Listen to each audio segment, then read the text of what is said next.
कारण ठाण्यामधल्या मुंब्र्यामध्ये शिवसेनेच्या शाखेचा वाद आणखी चिघळण्याची शक्यता आहे। मुंब्र्यामधील शिवसेना ठाकरे गटाच्या मध्यवर्ती शाखेवर बुलडोझर फिरवल्यानंतर ठाकरे गट आक्रमक झाला। आज उद्धव ठाकरे मुंब्र्यातल्या शाखेला भेट देणार असून पदाधिकाऱ्यांशी चर्चा देखील करणार आहेत। दरम्यान ठाकरेंच्या मुंब्रा दौऱ्यामुळे कायदा सुव्यवस्थेचा प्रश्न निर्माण होण्याची शक्यता असल्याचं पोलिसांनी म्हटलेलं आहे आणि त्यामुळेच पोलिसांनी ठाकरे आणि शिंदे गटाच्या कार्यकर्त्यांना जमावबंदीची नोटीस पाठवली आहे। दरम्यान पोलीस उद्धव ठाकरेंना अडवणार नसल्याची माहिती मिळते।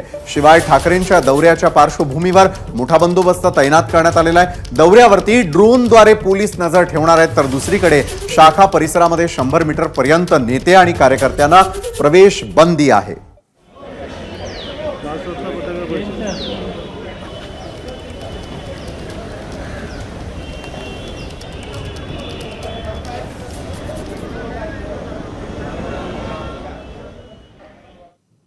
तर मुंब्र्यामधल्या शाखेतील वादावरती अधिकचे अपडेट देण्यासाठी मुंब्र्यातून आमचे प्रतिनिधी अक्षय भाटकर आपल्या सोबत आहेत, तर मातोश्री बाहेरून प्रतिनिधी प्रशांत बडे देखील आहेत। सुरुवातीला अक्षय भाटकर यांच्याकडून आपण अधिक माहिती घेणार आहोत। अक्षय, आपण पाहतोय की मुंब्र्यातल्या संपूर्ण परिस्थितीवरती पोलीस ज्या प्रकारे ड्रोनच्या माध्यमातून नजर ठेवून आहे, एबीपी माझाचे आमचे दोन्ही रिपोर्टर्स देखील अशाच प्रकारे या संपूर्ण परिस्थितीचा आढावा घेणार आहेत। अक्षय, मी सुरुवातीला आपल्याकडे येतो। अनेक कार्यकर्ते आपल्या सोबत असल्याचं या क्षणी आपल्याला पाहायला मिळत आहे, तर दुसरीकडे पोलीस देखील आता उद्धव यांना अडवणार नसल्याची अपडेट आपल्यापर्यंत येते। मुंब्र्यातल्या कार्यकर्त्यांचं नेमकं काय म्हणणं आहे अक्षय? मी सध्या याच मुंब्र्यातल्या शाखेच्या बाहेर आहे आणि आपण पाहत आहे संपूर्ण या शाखेच्या बाहेर आता शिंदे गटाच्या कार्यकर्त्यांनी, पदाधिकारी, नेत्यांनी इथे गर्दी केलेली आहे। आताच जवळपास 700 ते 800 कार्यकर्ते या शाखेच्या बाहेर उपस्थित आहेत आणि त्यांच्याबरोबर हे सर्व नेते देखील आहेत। म्हणजे नरेश म्हस्के असतील, मीनाक्षी शिंदे असतील, त्याचबरोबर इतर सर्व नेते या ठिकाणी उपस्थित आहेत आणि उद्धव ठाकरे हे या शाखेला भेट देणार हे माहिती असल्याच्या नंतर या ठिकाणी ही गर्दी झालेली आहे। दुसरीकडे उद्धव ठाकरे हे 5:45च्या दरम्यान हे मातोश्रीवरून निघतील अशी देखील माहिती आहे। त्याच्यानंतर ते स्वागत स्वीकारल्याच्या नंतर या मुंब्र्याच्या शाखेच्या इकडे येणार आहेत, पण हे दोन्ही गट एकमेकांच्या समोर येणार का हा देखील इथे प्रश्न आहे। त्यामुळेच पोलिसांनी एक कडेकोट बंदोबस्त इकडे ठेवलेला आहे। दोन्ही गट एकमेकांच्या समोर येऊ नये याची खबरदारी पोलीस घेणार आहेत। आपण नरेश म्हस्के यांना विचारूया, सर, उद्धव ठाकरे येणार हे आता निश्चित झालेलं आहे, काही वेळातच ते मातोश्रीवरून निघतील। आपण या ठिकाणी आले आहात, अनेक मोठ्या संख्येने कार्यकर्ते आहेत, कायदा सुव्यवस्थेचा प्रश्न निर्माण होऊ शकतो अशी पोलिसांची शक्यता सांगितली आहे। हे बघा, या ठिकाणी आम्ही जे जमलेलो आहोत, या ठिकाणी शिवसेना शाखेचं काम सुरू आहे आणि ते काम पाहण्याकरता मी या ठिकाणी आलेलो आहे। आणि सकाळपासून अनेक वाहिन्यांवरती, मीडियामध्ये बातम्या सुरू आहेत की बाबा जितेंद्र आव्हाडांच्या नादाने की ही शाखा पाहण्याकरता उद्धव ठाकरे साहेब या ठिकाणी येणार आहेत। जो जितेंद्र आव्हाड आमच्या मुंब्र्यातील शिवसैनिकांना उद्ध्वस्त केलं, त्यांची रोजीरोटी घालवली, त्यांची घरदारं तोडली, त्याच्या नादाने उद्धव ठाकरे साहेब आमच्या शिवसैनिकांच्या छाताडावर नाचण्याकरता जे येत आहेत ते पाहण्याकरता हे सर्व शिवसैनिक आलेले आहेत। आपण विरोध करणार का ते जर इकडे आले तर? हे बघा, ही शाखा आमची आहे। शिवसेना ही दिघे साहेबांनी घेतलेली शाखा आहे। उद्धवराव जगताप म्हणून त्यांच्या नावावरती ते केलेलं, रोड वाइंडिंगवरती गेल्यानंतर या ठिकाणी जागा दिली होती। त्या ठिकाणी त्या शाखेमध्ये 99.99% शिवसैनिक एकनाथ शिंदे साहेब यांच्या समवेत आहेत। एक जे 10 वर्षापूर्वीचं एक माजी नगरसेवक कदम म्हणून आहेत, त्या शाखेमध्ये अनेक वेगवेगळे व्यवसाय सुरू करत होते। त्या ठिकाणी त्यांनी सर्व्हिस सेंटर सुरू केलेलं, बिल्डिंग मटेरियल सप्लायचं गोडाऊन म्हणून सुरू केलेलं, वडापावची गाडी होती।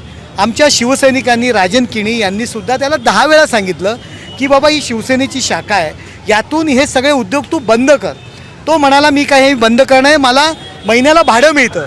राजन किणी म्हणाले की मी स्वतः तुला जे काही महिन्याचं भाडं येतं ते मी तुम्हाला स्वतः देतो, परंतु या ठिकाणावरनं जे समाजसेवेचं काम आहे, जो आपला मूळ उद्देश आहे, ते काम होऊ द्या, पण तो ऐकत नव्हता। शेवटी नाईलाज झाला म्हणून तुम्ही ही शाखा ताब्यात घेतली। पण तुम्ही आता विरोध करणार का हा मुळात प्रश्न आहे मोठा? विरोध करणं आमची शाखा आहे। जर माझं घर आहे, माझ्या घर जर दुसरा कोण ताब्यात घ्यायला आला, नक्कीच विरोध करणार। आणि आम्ही तर ठाण्याचे शिवसैनिक आहोत। ठाण्याच्या शिवसैनिक काय करू शकतो महाराष्ट्राने नव्हे तर हिंदुस्थाने नव्हे तर अख्ख्या जगाने पाहिलं आहे। त्यामुळे आम्ही ठाण्यातला शिवसैनिक आहे। आमचं घर मागायला आले किंवा अधिकार सांगायला आले तर आम्ही विरोध तर करणारच ना। तर आपण या नेत्यांचं म्हणणं ऐकलं. कार्यकर्ते देखील आपण पाहताय आता देखील मोठ्या प्रमाणात कार्यकर्ते जमलेले आहेत आणि ही संख्या वाढेल असं एकूण चित्र आहे. किमान 5 ते 6,000 कार्यकर्ते इथे जमा होतील अशी शक्यता सांगितली जाते आणि तितकेच कार्यकर्ते हे समोर देखील असतील. म्हणजे उद्धव ठाकरे यांच्याबरोबर केवळ उद्धव ठाकरेंचेच नाही तर ठाकरे गटातले कार्यकर्ते यांच्याबरोबर राष्ट्रवादीचे देखील कार्यकर्ते असणार आहेत, जितेंद्र आव्हाड देखील असणार आहेत. त्याच्यामुळे आज मुंब्रामध्ये कायदा आणि सुव्यवस्थेचा प्रश्न निर्माण होऊ शकतो अशी शक्यता ही पोलिसांनी वर्तवलेली आहे. पण पाहूयात पोलीस कशा प्रकारे या संपूर्ण परिस्थितीवर नियंत्रण आणतात आणि दोन्ही गट समोरासमोर येऊ नयेत यासाठी पोलीस कसा प्रयत्न करतात. बरोबर आहे अक्षय, दोन्ही घटनांवरती आपलं लक्ष अशाच प्रकारे असेल. एकतर मूळ ज्या ठिकाणाहून शाखेचा हा प्रश्न उपस्थित झाला त्या ठिकाणाहून तुम्ही संपूर्ण आढावा घेतलेला आहे. अक्षय, तुम्ही आपल्यासोबत असेच राहा. आपले प्रतिनिधी प्रशांत बडे यावेळेला थेट मातोश्री बाहेरून आपल्यासोबत जोडले गेलेले आहेत. प्रशांत, एक मुद्दा आहे तो शाखे संदर्भातला आणि दुसरा मुद्दा आहे की मातोश्रीवरून निघणारे उद्धव ठाकरे. मात्र तशा प्रकारची काही हालचाल मातोश्री बाहेर आपल्याला पाहायला मिळते का? कारण मोठ्या संख्येनं शिंदे गटाचे शिवसैनिक हे त्या ठिकाणी वाट पाहत आहे उद्धव येण्याची. प्रशांत, विशाल, खरं तर सगळ्यांचंच लक्ष उद्धव ठाकरे हे कधी मातोश्रीवरून निघणार याकडे आहे. कारण मातोश्रीमधून बाहेर पडल्यानंतर मुंबई आणि ठाण्याच्या वेशीवर ठिकठिकाणी त्यांचं स्वागत देखील केलं जाणार आहे. याला एक जी वादाची जी आहे ती कुठेतरी लाईन आहे आणि त्यामुळे उद्धव ठाकरे हे ठाण्याला किती वाजेपर्यंत पोहोचणार याच्याकडे सगळ्यांचं लक्ष आहे. मातोश्रीची जर स्थिती बघितली तर मातोश्रीमधून साधारणतः 3 ते 3:30 वाजताच्या दरम्यान उद्धव ठाकरे निघतील अशी माहिती मिळते आहे. आणि तत्पूर्वी या ठिकाणी शिवसेनेचे नेते अनिल देसाई, त्याचबरोबर विनायक राऊत, त्याचबरोबर अजय चौधरी, त्याचबरोबर सुनील शिंदे हे नेते मातोश्रीवर दाखल झालेले आहेत. ज्या पद्धतीची माहिती शिवसेनेच्या सूत्रांकडून मिळते आहे त्यामध्ये आदित्य ठाकरे हे उद्धव ठाकरे यांच्या बरोबर जाणार नाहीत. मात्र हे इतर नेते जे आहेत ते मातोश्रीवरून पुढे ठाण्यापर्यंत त्यांच्याबरोबर जाण्याची शक्यता आहे.